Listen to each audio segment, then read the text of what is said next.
Kita 5 menit saja ke depan berpikir merenungi apa yang saya sampaikan. Teman-teman sekalian, kita ini sebagai orang beriman tahu dunia ini akan dilaluin. Kita tidak akan berlama-lama di sini. Jangan sampai dunia ini menjadi target utama. Berantem gara-gara tanah, berebutan karena warisan, berebutan karena jabatan, kadang-kadang berebutan hanya karena masalah pasangan hidup. Untuk apa? Untuk apa teman-teman sekalian? Dunia ini mungkin di mata antum kelihatan besar kalau dekat. Misal, saya tidak tahu bapak-bapak mengerti nggak. Kalau ibu-ibu biasanya langsung mengerti kalau masalah contoh-contoh perhiasan. Kalau ada orang punya berlian, besarnya seperti bola pingpong, kaya nggak? Rupanya ada juga bapak-bapak yang paham. Itu kaya luar biasa nih. Kalau dia punya berlian seperti bola basket, kaya nggak? Coba taruh berlian yang seperti bola basket itu di tanah, terus antum naik pesawat ke atas. Makin jauh, kelihatan enggak? Orang yang perebutkan tanah 1000 kali 1000 meter, 1 hektar, berapa hektar, tumpah-tumpahan darah. Padahal kalau dia naik pesawat hilang semua tuh. Mobil mewah, bangga-banggaan dengan mereknya. Kalau kita naik pesawat kayak gentong-gentong lagi jalan. Cuma hiasan dunia. Apa yang mau dikejar? Gitu kan? Seorang mukmin tahu dunia hanya fasilitas saja untuk mengejar akhirat. Akhirat yang abadi teman-teman. Akhirat yang abadi, kejar di sana.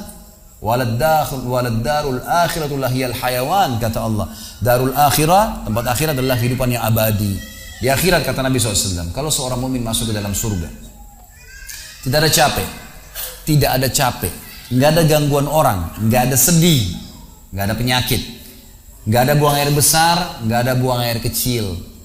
Makanan dan minuman yang dimakan ahli surga yang tidak dibutuhkan oleh tubuhnya akan keluar dalam bentuk keringat yang lebih wangi dari bau kasturi.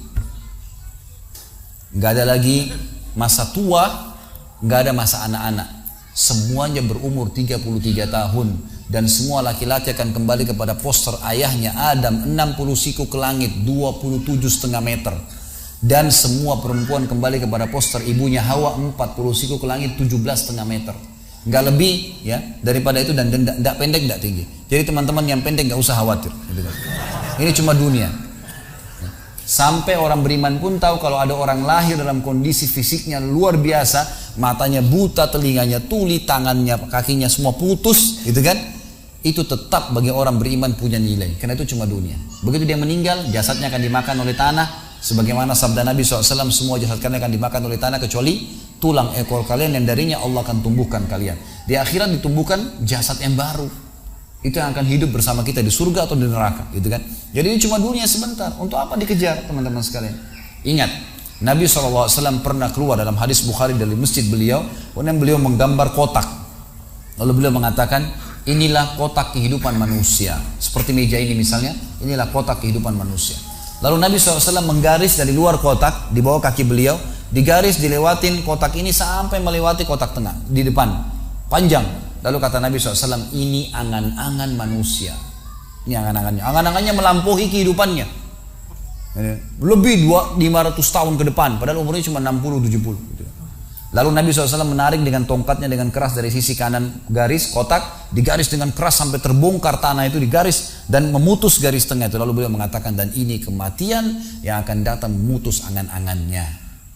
Di Jakarta kemarin teman-teman sekalian, ini bukan nakut-nakutin, tapi di Jakarta kemarin begitu. Ada orang keluar dari mall, kisah nyata, bawa kresek banyak sekali, habis belanja buat keluarganya. Mobilnya Masya Allah mewah luar biasa, super lux, paling mahal. Parkir, begitu melihat tukang parkir, alhamdulillah, tukang parkirnya sangat senang nih, karena ini orang kaya, pasti kasih tip yang banyak gitu. Naik di mobilnya, di starter mobil, tidak pakai supir kebetulan, dia nyalain, mobil di depan ada, mobil di belakang ada, gitu. Jadi terhimpit.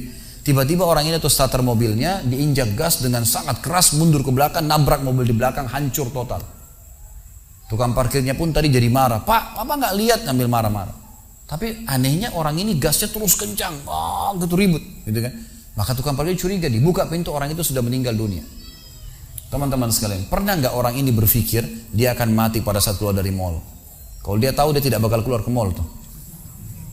Di depan mata saya pernah ada orang meninggal di rumah sakit ayah saya. Kebetulan di Makassar beliau punya rumah sakit, dan itu di pinggir jalan raya. Sore hari subhanallah ada anak muda. Saya pas lagi di teras lantai 2 rumah ayah saya itu kelihatan jalan raya. Jadi kelihatan orang kejadian ini. Ada anak muda lagi pakai motor, waktu itu motor baru dia jalan. Jadi jalurnya 2 jalur gitu kan. Rupanya motor ini motor itu dari arah sana. Kemudian di sini ada mobil pick up yang pelan jalannya gitu. Ada mobil truk pelan jalannya. Di belakang ini rupanya ada mobil truk pelan, di belakangnya ada mobil pick up. Mobil pick up ini mungkin karena terganggu, dia bukan ngelewatin dari kiri, dia keluar ke jalur sebelah. Keluar, motor yang tadi lagi kencang, dia kayak sangka tabrak, meninggal di tempat. Jatuh tergeletak, motornya dibawa, dicek di rumah sakit ayah saya di klinik, ternyata sudah meninggal dunia. Saya lihat orang itu subhanallah tergeletak. Ada beberapa produk yang dia bawa di motornya. Lalu saya bertanya, saya muhasabah sendiri. Orang ini pernah berpikir nggak ya waktu keluar rumah tadi akan dia tabrakan, dia akan jatuh? Saya yakin tidak. Kalau dia berpikir dia tidak akan keluar dari rumahnya. Tapi begitulah ajal kalau datang teman-teman sekalian. Kalau datang tidak akan terlambat sesaat atau berkurang sesaat. Harus fahamin, gitu kan? Jadi jangan sampai kita berlebihan. Saya tanya teman-teman, Anda jujur jawab. Kalau seandainya Anda ke dokter, lalu kemudian dokter mengatakan, maaf Pak, Bu, umurnya tinggal 2 minggu menurut ilmu medis. Ini ada penyakit parah, tinggal 2 minggu, dokter nggak bisa obatin lagi. Kira-kira orang yang seperti ini sudah divonis sama dokter akan mati 2 minggu lagi. Nggak ada lagi, sudah kankernya, sudah tumor segala macam di tubuhnya, sudah segala macam penyakit. Nggak bisa lagi hidup orang ini. Kemudian ada orang datang, temannya bilang, itu si Fulan ceritain kamu. Kira-kira dia masih mau ribut berkelahi? Itu orang tuh mau mengambil hakmu, masih mau mengebut lagi? Sudah semua? Enggak, sudah nggak mau tahu. Ini 2 minggu lagi mati. Semestinya teman-teman enggak usah tunggu vonis dokternya.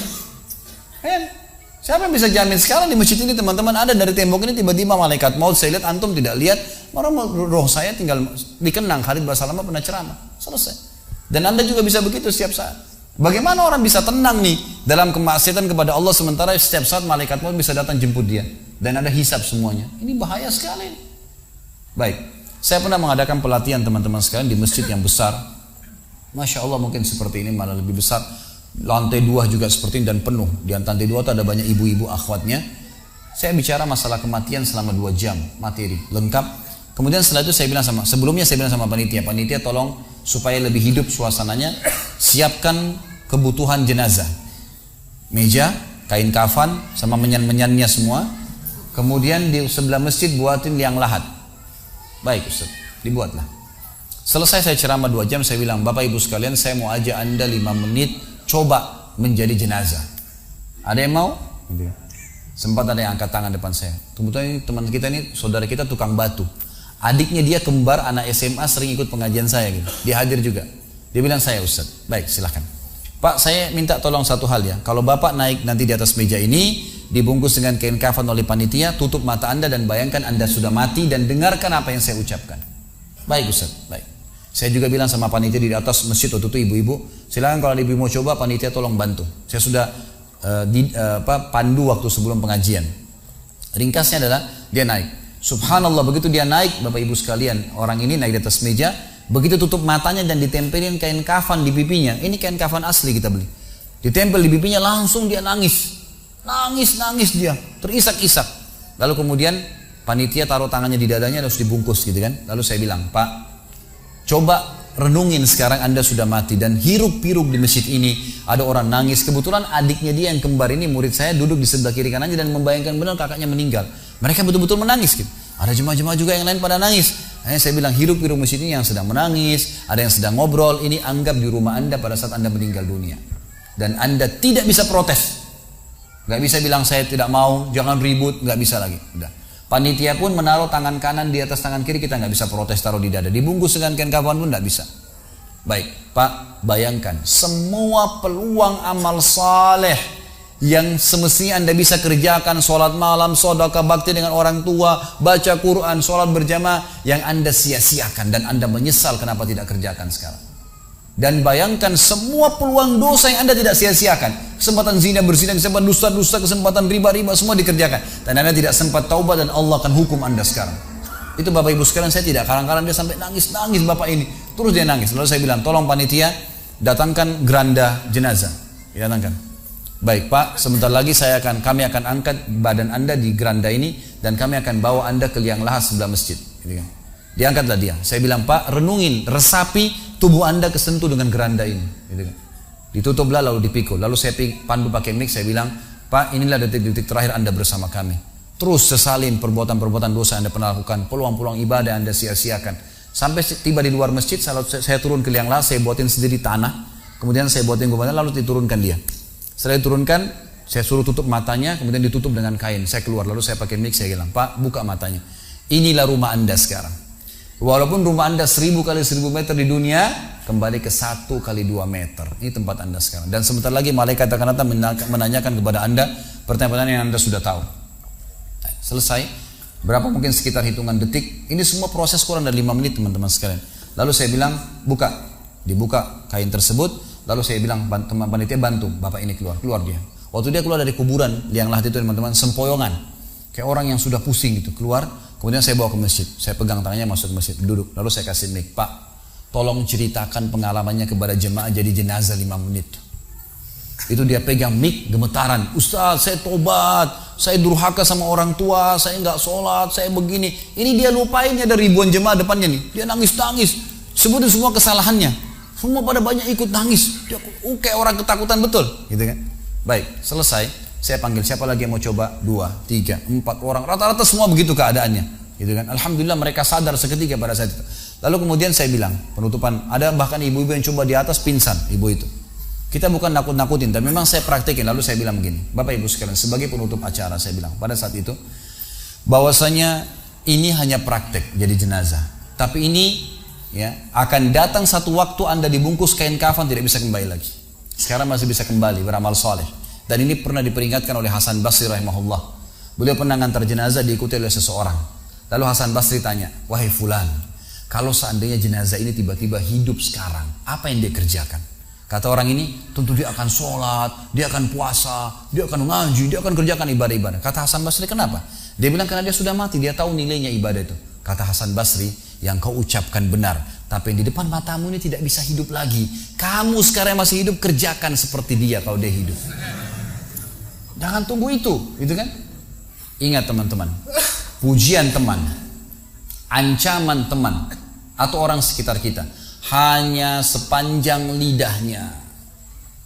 Kamu hebat ya, kamu kaya ya, kamu gagah ya, kamu cantik ya, sepanjang lidahnya demi Allah. Mau apa itu? Apa yang mau direbut? Orang-orang setengah mati sholat malam sejam 2 jam, besok ceritain ke orang hanya butuh pujian sepanjang lidah dia. Untuk apa? Teman-teman yang suka riak nih, saya ajarin caranya gampang. Ada caranya gampang. Kalau Anda besok pagi mau cerita kepada teman-teman Anda di kantor atau tempat, saya sholat tadi malam, sholat malam, gak usah tunggu besok pagi setengah mati, ngantuk-ngantuk nanti malam bangun. Jam 2 malam sebentar, datangin rumah teman yang jadi target, ketok pintunya, nih saya mau sholat, lihat ya. Selesai, gitu kan. Untuk apa nunggu besok setengah mati, gitu kan. Gak ada gunanya riak, pujian orang sepanjang lidahnya, jangan, gitu kan. Gak ada gunanya. Jadi teman-teman sekalian, sadarilah mati akan datang dan jadilah seperti Bilal radhiyallahu anhu, sahabat Nabi yang mulia. Waktu ditanya, "Ma ra'yuka bil maut?" Apa pendapat Anda dengan kematian? Kata beliau, "Marhaban bil maut." Selamat datang kematian. Apa yang saya mau takutin? Apa yang dia mau takutin kalau selama hidupnya dari bangun tidur sampai tidur semua ketaatan? Pastilah terbalik, orang rindu, gitu kan? Orang mukmin itu rindu. Waktu terjadi perang Yarmuk tahun 14 Hijriah. Waktu itu dipimpin oleh Khalid bin Walid dengan di situ di dalam pasukan ada Sa'id bin Zaid.